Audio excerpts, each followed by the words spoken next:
Welcome to Kenton's videos. Enjoy the video. You start by opening the power controls so you can turn the saver off immediately. On phones, go to Settings, then Battery or Power.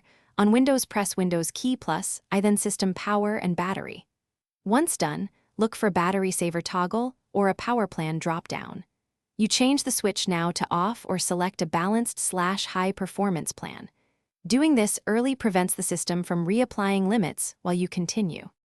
Next, you remove automated rules that will immediately turn saver back on.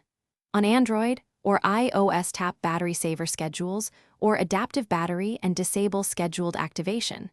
Set threshold to 0 if the option exists.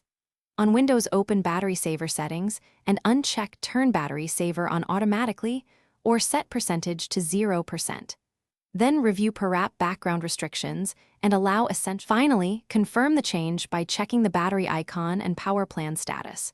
Restart the device to ensure settings persist.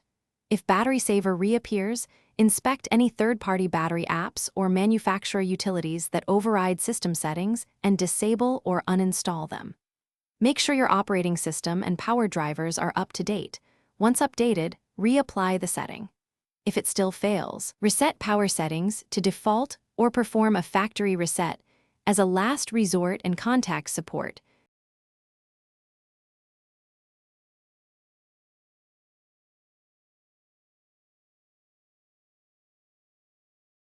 Thanks for watching. Consider subscribing if we helped you.